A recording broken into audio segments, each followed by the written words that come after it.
നല്ലൊരു മസിൽമാൻ ആവണം. ടിറ്റുമാൻ്റെ ആഗ്രഹം അതാണ്. അതിരാവിലെ എഴുന്നേറ്റ് ടിറ്റു ജിമ്മിൽ പോകും. 2 മണിക്കൂർ വ്യായാമം ചെയ്യും. പിന്നെ 2 കെട്ട് പച്ചപ്പുല്ലും തിന്ന് കാട്ടരുവിയിലെ വെള്ളവും കുടിക്കും. അങ്ങനെ ചെയ്താൽ മസിൽ വരുമെന്നാണ് ജിം നടത്തുന്ന കുട്ടപ്പനാൻ അവനോട് പറഞ്ഞിരിക്കുന്നത്. ടിറ്റു എപ്പോഴും ആക്ഷൻ ചാനലുകൾ കാണും.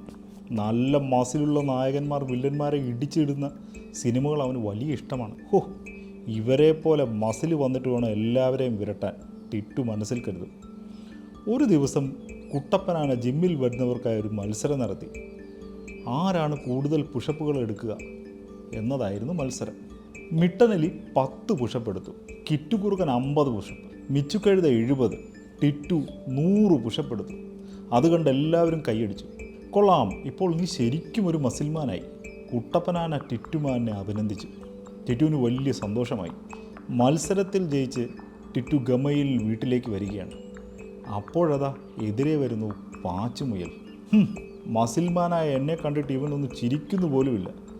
ഇവനെ ഒരു പാഠം പഠിപ്പിക്കണം ടിറ്റു കരുതി. നിൽക്കട അവിടെ. ടിറ്റു ഒറ്റ അലർച്ച. പാച്ചു പേടിച്ച് ഒറ്റ ഓട്ടം.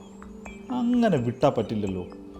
ടിറ്റുമാൻ പിന്നാലെ ഓടി പാച്ചു ഒരു മരത്തിന് പിന്നിൽ ഒളിച്ചു. ടിറ്റു അലറി, ജീവൻ വേണേ മര്യാദയ്ക്ക് ഇറങ്ങി വന്നോ. പെട്ടെന്നാണ് സംഭവിച്ചത്. പടക്കോ, ആ മരം വീണു. അയ്യോ! മസിൽമാൻ ടിറ്റു ശരിക്കും പേടിച്ചു പോയി. ഇത്തിരി ഇല്ലാത്തൊരു മുയലതാ ഒരു വലിയ മരം പിഴുതിട്ടിരിക്കുന്നു. അമ്മേ! വലിയൊരു അലർച്ചയോടെ ടിറ്റു ബോധം കെട്ട് വീണു. കുറേ കഴിഞ്ഞാണ് ടിറ്റുവിന് ബോധം വന്നത്. നോക്കുമ്പോൾ അതാ മുന്നിൽ പാച്ചുമുയൽ. ഇതാ ചേട്ടാ, വെള്ളം കുടിക്കും.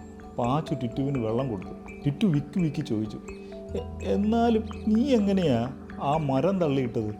എൻ്റെ ചേട്ടാ, അത് ഉണങ്ങി ദ്രവിച്ച മരമായിരുന്നു. ഞാനൊന്നും ചെയ്തതല്ല, കാറ്റടിച്ചപ്പോൾ വീണതാ.